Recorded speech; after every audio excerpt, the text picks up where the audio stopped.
இறைவா, நீயே அனைத்தும். இறைவா, நீ நன்றாக இருக்க வேண்டும். ஈரேழு உலகத்தையும் காத்தர் அருளக்கூடிய ஆதி பகவான் ஈசனார் பொற்கமலத்தை பணிந்து இந்த பதிவினை வெளியிடுகின்றோம். அன்னை ஸ்ரீ லோபாமுத்ரா உடனுரை தந்தை அகத்திய மாமுனிவர் திருவடிகளில் சமர்ப்பணம். வணக்கம். இன்னைக்கு நாம சித்தன்னருள் வலைப்பதிவுல வந்த ஒரு முக்கியமான வழிகாட்டுதலை பத்தி கொஞ்சம் ஆழமா பார்க்கலான் இருக்கோம். பதிவு எண் 1956. ஆமா, இது நம்ம எல்லாருக்கும், குறிப்பா நம்ம முன்னோர்களோட நற்கதிக்கு ரொம்ப முக்கியமான ஒரு விஷயம். ரொம்ப சரி. இந்த ஞானத்தை நமக்கு ரொம்ப கருணையா கொடுத்தவர் மகாமுனிவர் ஸ்ரீ அகத்தியர் பெருமான் அவர்கள்.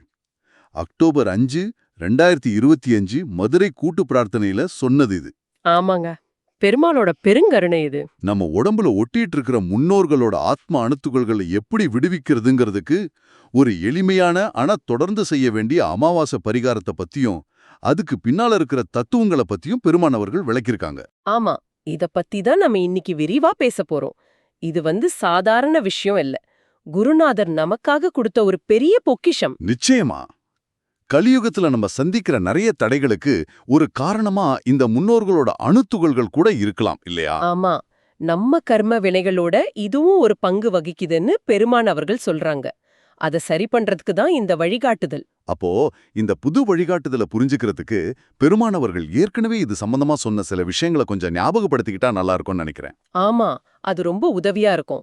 அப்பதான் இதோட முக்கியத்துவம் இன்னும் நல்லா புரியும். நாம முன்னாடியே கேட்டிருக்கோம் இல்லையா, புரட்டாசி அமாவாசை சமயத்துல பித்ரு தர்ப்பணம் செய்யணும்னு. ஆமா, முன்னோர்களோட ஆத்மாக்களை சாந்தப்படுத்த. அதை செஞ்சா அவங்க மகிழ்ந்து நவராத்திரி சமயத்துல தேவியோட நம்ம வீட்டுக்கு வந்து ஆசிர்வதிப்பாங்கன்னு பெருமான் சொல்லியிருக்கார். கரெக்ட்.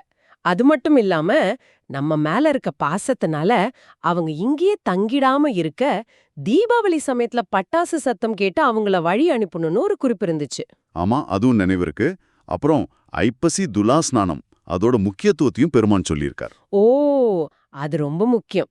காவிரியில பச்சை கற்பூரம் போட்டு குளிச்சா உடம்புல ஒட்டி இருக்கிற அந்த அணுக்கள் விலகுன்னு சொல்லியிருக்காரு. இவ்வளவு விஷயங்கள் ஏற்கனவே சொல்லியிருக்கும் போது இப்போ எதுக்கு தனியா இந்த அமாவாசை பரிகாரம்? இது முன்னாடி சொன்னதை விட வேற மாதிரி இருக்குமா? நல்ல கேள்வி. இதுக்கு பெருமானவர்களே பதில் சொல்றாங்க. என்னன்னா, நம்ம கூட கலந்துட்டு இந்த ஆத்மா அணுக்கள் ரொம்ப ஆழமா பதிஞ்சிருக்கலாம். அதனால ஒரே நாள்ல ஒரே சடங்குல எல்லாத்தையும் எடுத்துட முடியாது. ஓஹோ, அப்படியா? ஆமா, அதனாலதான் தொடர்ந்து செய்யக்கூடிய இன்னும் கொஞ்சம் சக்தி வாய்ந்த ஒரு முறையா இந்த அமாவாசை பரிகாரத்தை குருநாதர் இப்போ நமக்கு கொடுத்திருக்காரு. இது ஒரு தொடர் சிகிச்சை மாதிரி. புரியுது புரியுது. ஒரே மாத்திரையில தீர்க்க முடியாதுன்னு சொல்றீங்க. அதேதான். அப்போ இந்த முன்னோர்களுக்கான கடமைகளை செய்யறது எவ்வளவு முக்கியம்னு சொல்றதுக்கு பெருமான் ஒரு கதையும் சொன்னதா சொன்னீங்களே. ஆமா, அது ரொம்ப முக்கியமான ஒரு கதை. நாம எல்லாரும் கவனிக்க வேண்டிய ஒண்ணு. மகாமுனிவர் ஸ்ரீ அகத்தியர் பெருமான் சொல்றாங்க, முன்னாடி யுகங்கள்ல கோடிக்கணக்கான சிவனடியார்கள் இருந்தாங்களாம். சிவபெருமான் மேல அளவு கடந்த பக்தி, தவம், தியானம், எப்பவும் சிவச்சிந்தனை தான். அவங்க லட்சியமே கைலாயம் போறதுதான். சரி. அப்படி ஒரு பெரிய கூட்டமா கால்நடையாவே கைலாயத்துக்கு போயிருக்காங்க. கைலாயத்தை அடைஞ்சாங்களா? அதுதான் இல்ல. கைலாயமலை பக்கத்துல போயிட்டாங்க. இன்னும் கொஞ்ச தூரத்துல கைலாயம் தெரியுது. ஆனா அவங்களால அந்த எல்லைய தாண்டி உள்ள போக முடியல. என்னாச்சு? திடீர்னு பயங்கர மழையாம். சில சமயம் நெருப்பு மழை கூட பெஞ்சதா பெருமாள் சொல்றாங்க. ஒரே தடங்கல், போகவே முடியல. இவ்ளோ பக்திமான்களுக்கு ஏன் இப்படி? அதுதான் விஷயமே. அந்த அடியார்கள்லாம் என்ன பண்றதுன்னு தெரியாம ஈசனை கூப்பிட்டு கதறனாங்க. சாமி, உன்னையே நினைச்சோம், உன் பேரையே சொன்னோம், வேற சிந்தனையே இல்லாம உன்னையே சரணடைஞ்சோம், எங்களை ஏன் இப்படி தடுக்கிறீங்கன்னு கேட்டாங்க. இதெல்லாம் பார்த்துட்டு இருந்த அன்னை பார்வதி தேவி பரமசிவன்ட்ட கேட்டாங்களாம். அதுக்கு ஈசன் சொன்ன பதில் தான் காலத்துக்கும் நிக்கிற ஒரு உண்மை. என்ன சொன்னாரா ஈசன்? சிவபெருமான் சொன்னாராம், தேவி, இவங்க என்ன முழுசா நம்பி வழிபட்டது உண்மைதான், அதுல சந்தேகமே இல்ல. ஆனா வாழ்க்கையில ஒரு முக்கியமான விஷயத்த மொத்தமா மறந்துட்டாங்க. அது என்ன விஷயம்? தன்னோட கடமைகளை செய்ய மறந்துட்டாங்க. பெத்தவங்க, குடும்பம், சொந்த பந்தம், முக்கியமா தன்னோட முன்னோர்கள், இவங்களுக்கு செய்ய வேண்டிய தர்மத்தை, கடமைய செய்யாம விட்டுட்டாங்க.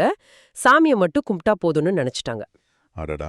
அந்த கடமை தவறுனதுனால சேர்ந்த பாவத் துகள்கள் தான் இப்ப அவங்கள கைலாயத்துக்குள்ள விடாம தடுக்குது அப்படின்னு சொன்னாராம். அப்பா, எவ்வளவு பெரிய பாடம் இது! இறைபக்தி மட்டும் போதாது, நம்ம கடமைகளையும் சரியா செய்யணும். குறிப்பா முன்னோர்களுக்கு. மிகச்சரியா சொன்னீங்க. கடைசியில ஈசன் ஒரு பெரிய இடிய உண்டாக்கி அந்த பாவத்துகள்களை கொஞ்சம் குறைச்ச பிறகுதான் அவங்கள உள்ளேயே விட்டாராம். இதுலேருந்து என்ன தெரியுது? சொல்லுங்க. நம்ம முன்னேற்றத்துக்கும் இறை அருளை பெறதுக்கும் குடும்ப கடமை, பித்ரு கடமை இதெல்லாம் சரியா செய்யறது ரொம்ப ரொம்ப முக்கியம். அதை செய்யலன்னா அதுவே ஒரு பாவமா மாறி நம்மள தடுக்கும். அப்போ இறைவனை எப்படி கும்பிடணும், ஏன் சில கடமைகளை செய்யணுங்கிறதெல்லாம் நம்மளா முடிவு பண்ணிட முடியாது. அதுக்கு குருவோட வழிகாட்டுதல் கண்டிப்பா வேணும்னு பெருமான் நினைக்கிறாரா? ரொம்ப கரெக்டா சொன்னீங்க. மகாமுனிவர் ஸ்ரீ அகத்தியர் பெருமான் இத ரொம்ப அழுத்தமா ஒரு எச்சரிக்கையாவே சொல்றார். அவர் என்ன சொல்றார்னா, கலியுகத்தில் நிச்சயம் இறைவனிடத்தில் பின் எதை என்று கூட நேராக சென்று வணங்கிவிட்டால் அனைத்தும் கிடைக்கும் என்று மனிதன் நினைத்து கொண்டிருக்கின்றான். இது பொய்யே அப்படின்னு அடிச்சு சொல்றார். இது கவனிக்க வேண்டிய விஷயம்தான். ரொம்ப பேர் அப்படி நினைக்கிறாங்க. ஆமா, ஏன் கும்பிடுறோம், ஏன் இப்படி கும்பிடணும், இதுக்கு பின்னால என்ன தத்துவம் இருக்கு, இந்த மாதிரி கேள்விகளுக்கு சித்தர்கள் மாதிரி மகா குருமார்கள் தான் பதில் சொல்ல முடியும். சரி. அவங்க காட்டுற வழியில நடந்தாதான் நாமளும் நம்ம சந்ததியும் நல்லா வாழ முடியும். சும்மா ஏதோ கும்பிடுறோன்னு இல்லாம சரியா புரிஞ்சுக்கிட்டு இறைவனை நெருங்கணும். அதுதான் உண்மையான ஆன்மீகம்னு பெருமான் சொல்றார். ரொம்ப தெளிவா இருக்கு. சரி, இப்போ அந்த அமாவாசை பரிகாரத்துக்கு வருவோம். அதை எப்படி செய்யணும், எப்போ, எங்க செய்யணும்? சொல்றேன். மகாமுனிவர் ஸ்ரீ அகத்தியர் பெருமான் அவர்கள் சொன்ன அந்த பரிகார முறை இதுதான். முக்கியமா நம்ம உடம்புல நம்மளோட கலந்து போன நம்ம முன்னோர்களோட ஆத்மா அணுத்துகள்களை, அதாவது அவங்க ஆன்மாவோட சின்ன சின்ன பகுதிகளை முறைப்படி விடுவிக்கிறது தான் இதோட நோக்கம். சரி. இத ஒவ்வொரு அமாவாசை அன்னைக்கும் செய்யணும். ஏன் அமாவாசை? அதுக்கு ஏதாவது காரணம் இருக்கா? இருக்கு. பெருமான் சொல்றார், அமாவாசை அன்னைக்கு நம்ம உடம்புல பதிஞ்சிருக்கிற இந்த அணுத்துகள்கள் கொஞ்சம் இளகின மாதிரி இருக்குமா, சிறித பின் இளகி இருக்கும்னு சொல்றார். ஓ, அப்படின்னா அதை நீக்கிறதுக்கு அதுதான் சரியான நேரமா? ஆமா, அன்னைக்கு செய்யற பரிகாரம் இன்னும் நல்ல பலன் கொடுக்கும். சரி, இதை எங்க வச்சு செய்யணும்? வீட்லயா? இல்ல, நதிக்கரையிலேயோ அல்லது கடற்கரையிலேயோ செய்யறது நல்லது. நதிகளுக்கும் சென்று கடல் நீர் அருகில்னு சொல்றார். ஓடுற தண்ணி இல்லனா கடல் தண்ணி வேணும்.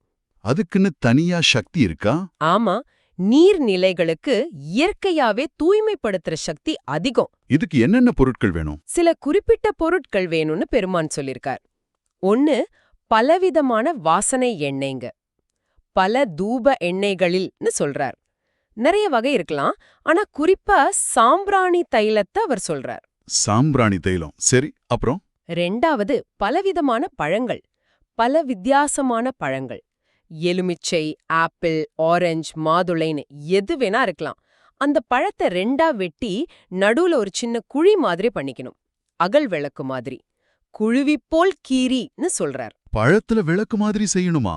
ஆமா, மோகாவடா வெள்ள பூசணியையும் இதே மாதிரி பயன்படுத்தலாம்னு சொல்றார். ஏன்னா பூசணிக்கு மத்த பொருட்களோட தன்மையை இழுக்கிற சக்தி ரொம்ப அதிகம்.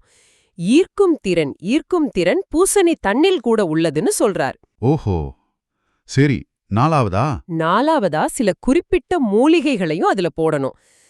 சில வழிகளில் மூலிகைகளை இட்டுன்னு சொல்றார். அது என்ன மூலிகைங்கிறது பின்னாடி தெரிய வரலாம். சரி, இப்போ இந்த பொருட்கள் எல்லாம் இருக்கு.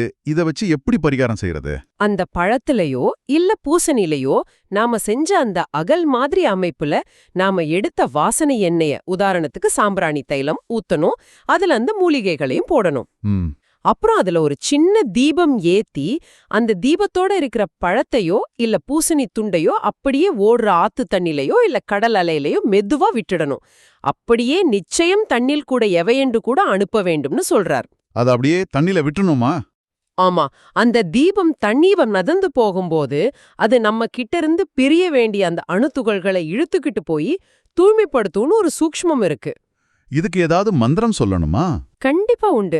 மகாமுனிவர் ஸ்ரீ அகத்தியர் பெருமான் அவர்களே இதற்கு மந்திரமும் யான் சொல்வேன் அந்த அருள்வாக்கிலே சொல்லிருக்கார். அப்போ அந்த மந்திரம் இன்னும் சொல்லப்படலையா? ஒருவேளை கூட்டு பிரார்த்தனையோட மத்த பகுதிகள்லயோ இல்ல குருநாதரோட அடுத்தடுத்த வழிகாட்டுதல்கள்லயோ அது வெளிவரலாம். இப்போதைக்கு இந்த செய்முறையை தெரிஞ்சுக்கலாம். சரி, வேற ஏதாவது முக்கியமான குறிப்பு இருக்கா இதுல? ஒரு மிக மிக முக்கியமான குறிப்பு இருக்கு. பெருமான் ரொம்ப அழுத்தமா சொல்றார், இத ஏதோ ஒரு அமாவாசைக்கு மட்டும் செஞ்சா பத்தாது. ஓ, அப்போ இத தொடர்ந்து ஒவ்வொரு அமாவாசை அன்னைக்கும் விடாம செய்யணும், தொடர்ந்து செய்ய வேண்டும்னு சொல்றார். ஏன்னா எல்லா அணுத்துகள்களும் ஒரே தடவையில நம்மள விட்டு பிரியாது. புரியுது. இது ஒரு தொடர் முயற்சி, லாங் டர்ம் கமிட்மெண்ட் மாதிரி. கரெக்ட், அதுதான். சரி, இதே அருள்வாக்குல பெருமான் அவர்கள் கைலாயவாதியம் பத்தியும் சில விஷயங்கள் சொன்னதா ஒரு குறிப்பு இருக்குதே, அதுக்கும் இந்த முன்னோர்கள் விஷயத்துக்கும் என்ன சம்பந்தம்? ஆமா, அதே வாக்குல தான் கைலாயவாத்தியம் பத்தியும் சில குறிப்புகள் வருது. அதோட முழு ரகசியம் இனிமேதான் தெரிய வரும் போல. ஆனா பெருமான் அங்க ஒரு முக்கியமான தொடர்ப சொல்றாரு. என்ன தொடர்பு? ஒருத்தருக்கு முன்னோர்களோட சாபம் இல்லனா தீய வினைகளோட தாக்கம் ரொம்ப அதிகமா இருந்தா, கைலாய வாத்தியம் மாதிரி ரொம்ப உன்னதமான தெய்வீகமான இசை இல்லனா ஒலிய கேட்டா அவங்களால அதை தாங்கிக்க முடியாதாம். அப்படியா? அவங்களுக்கு என்ன ஆகும்? பெருமான் சொல்றார், அவங்களுக்கு தாங்க முடியாத தலைவலி வரலாம், இல்ல அந்த இடத்த விட்டு ஓடிடணும்னு ஒரு பதட்டம் வரலாம், இல்லனா காரணமே இல்லாம பயந்து ஐயோன்னு கத்தலாம். அட கடவுளே! இது என்ன காட்டுதுன்னா, நம்ம கூட இருக்கிற அந்த ஆன்மாக்கள் இல்லைன்னா அதோட தாக்கம் நெகட்டிவா இருந்தா தெய்வீகமான அதிர்வுகள் வரும்போது இப்படி ரியாக்ட் பண்ணுது. இதுவும் ஒரு வகையில அந்த ஆன்மாக்களை சாந்தப்படுத்தி நம்மளை விட்டு விடுவிக்க வேண்டிய அவசியத்தை தான் காட்டுது. ஆமா, அவங்களும் அமைதி அடையணும், நாமும் தெளிவா இருக்கணும். சரியா சொன்னீங்க. ஆக இந்த பரிகாரமும் சரி, இந்த விளக்கங்களும் சரி, நம்ம வாழ்க்கைக்கும் நம்ம சந்ததிக்கும் நம்ம முன்னோர்களோட நற்கதிக்கும் ரொம்ப ரொம்ப முக்கியம். இதை எல்லாரும் தெரிஞ்சுக்கணும்னு பெருமான் ரொம்ப வலியுறுத்தினதா சொன்னீங்களே. ஆமா, சும்மா வலியுறுத்தல் இல்ல, மிக மிக அழுத்தமா கட்டாயமா எல்லாருக்கும் சொல்லுங்கன்னு சொல்றார். அதுக்கு அவர் சொல்ற காரணம் ரொம்ப ஆழமானது. என்ன காரணம்? அவர் சொல்றார், இதை யார்கிட்டயும் சொல்லாம ஒருத்தருக்கு மட்டும் ரகசியமா சொன்னா மத்தவங்க என்ன நினைப்பாங்க? என்னப்பா இது, சாமி கூட சுயநலவாதியாயிட்டாரு போல, தனக்கு வேண்டியவங்களுக்கு மட்டும் நல்லது சொல்றாருன்னு இறைவனையே தப்பா நினைச்சு பழி சொல்லுவாங்கங்கிறார். ஓ, அப்படி ஒரு குணமும் இருக்கா? ஆமா, அதனால இதனால் அனைவருக்கும் தெரிவித்து விட்டால்னு அவள் சொல்றதே, இதுல எந்த ஒளிவு மறைவும் இல்லாம பாரபட்சம் இல்லாம எல்லாரும் தெரிஞ்சுக்கணும், எல்லாரும் பலனடையணுங்கிறதுக்காக தான். குருநாதரோட கருணையே கருணை. நிச்சயமா. அதோட கலியுகத்துல நல்லது செஞ்சா தடுக்கறதுக்கும் கேலி பண்றதுக்கும் ஆளுங்க இருப்பாங்கன்னும், நல்லது செய்தால் நிச்சயம் தடுப்பவர்கள் அவர் ஞாபகப்படுத்துறார். ஆனா அதையெல்லாம் தாண்டி உண்மையா முயற்சி பண்றவங்களுக்கு ஈசன் ரொம்ப கருணையுள்ளவன்னு கோடிட்டு காட்டுறார். மகாமுனிவர் ஸ்ரீ அகத்தியர் குழுமானவர்கள் கொடுத்த இந்த வழிகாட்டுதல் உண்மையிலே ஒரு பெரிய வரம்தான். இவ்ளோ நுட்பமான விஷயத்த இவ்ளோ எளிமையா சொல்லியிருக்காங்க. இத உங்க கூட சேர்ந்து பகிர்ந்துக்கிறதுல ரொம்ப சந்தோஷம். ஆமா, குருநாதர் சொன்ன மாதிரி நாம இத தெரிஞ்சுக்கிட்டதோட நம்ம கடமை முடியல. இத மத்தவங்களுக்கும் கொண்டு போய் சேர்க்கறது ரொம்ப முக்கியம். இது வெறும் மெசேஜ் இல்ல, இது ஒரு வாழ்க்கை முறை, ஒரு விடுதலைக்கான வழி. நீங்க சொல்றது 100க்கு 100 உண்மை. இந்த வழிகாட்டுதல் இன்னைக்கு உங்களை வந்து சேர்ந்திருக்குன்னா அதுக்கு பின்னாடி நிச்சயம் ஒரு காரணம் இருக்கும். அதனால தயவு செஞ்சு தாமதிக்காம இந்த செய்தியை உங்களுக்கு தெரிஞ்ச எல்லாருக்கும் ஷேர் பண்ணுங்க. நண்பர்கள், குடும்பம், ஆன்மீகத்துல ஆர்வம் உள்ளவங்கன்னு எல்லார்கிட்டயும் சொல்லுங்க. எப்படி ஷேர் பண்ணதுன்னு யோசிக்கவே வேணாம். உங்க கையில இருக்கிற டெக்னாலஜியை யூஸ் பண்ணுங்க. உங்க WhatsApp group, Facebook, Instagram, X, LinkedIn, TikTok, Snapchat, Reddit, Telegram, Discord, Facebook Messenger, இப்படி எல்லா சோஷியல் மீடியா பிளாட்ஃபார்ம்லயும் போடுங்க. ஒரு சின்ன வீடியோவா இல்ல ஒரு போஸ்டா இல்ல இந்த உரையாடலோட லிங்கா கூட ஷேர் பண்ணுங்க. இது சும்மா ஃபார்வர்ட் பண்ற மாதிரி இல்ல, இது ஒரு புண்ணிய காரியம். நிச்சயமா, சாதாரண புண்ணியம் இல்ல. மகாமுனிவர் ஸ்ரீ அகத்தியர் பெருமான் அவர்களே சொல்றாங்க, இந்த மாதிரி நல்ல விஷயங்களை மகா சித்தர்களோட வழிகாட்டுதல்களை ஷேர் பண்றது மூலமா உங்களுக்கு முதல் தர உயர் புண்ணியம் கிடைக்கும்னு. முதல் தர உயர் புண்ணியம்? ஆமா. அதனால எந்த தயக்கமும் இல்லாம உங்களால முடிஞ்ச வரைக்கும் இத பரப்புங்க. யாரோ ஒருத்தர் இத கேட்டு பின்பற்றி அவங்க வாழ்க்கையில ஒரு சின்ன மாற்றம் வந்தா கூட அந்த புண்ணியத்துல உங்களுக்கும் பங்கு இருக்கு. நிறைய பேர் பயனடையட்டும், அவங்க முன்னோர்கள் நற்கதி அடையட்டும், அவங்க சந்ததி நல்லா இருக்கட்டும். இப்போ இந்த உரையாடலோட இறுதியில கேக்குறவங்களுக்காக ஒரு சின்ன சிந்தனை. நம்ம கூட ஒட்டிட்டு இருக்கிற முன்னோர்களோட ஆத்மா அணுக்களை முழுசா விடுவிக்க தொடர்ந்து ஒவ்வொரு அமாவாசையும் விடாமுயற்சியோட இந்த பரிகாரத்தை செய்யணும்னு பெருமான் சொல்றாங்க. இந்த தொடர் முயற்சி, விடாமுயற்சிங்கிற விஷயம் நம்ம வாழ்க்கையில இருக்கிற மற்ற கர்ம வினைகளை, நம்மளோட தனிப்பட்ட வினைகள், நம்ம பரம்பரை வினைகள், இது எல்லாம் களையறதுக்கும் இதே மாதிரி ஒரு தொடர்ச்சியான ஒரு அர்ப்பணிப்பான முயற்சி அவசியமா இருக்குமோ? நல்ல கேள்வி.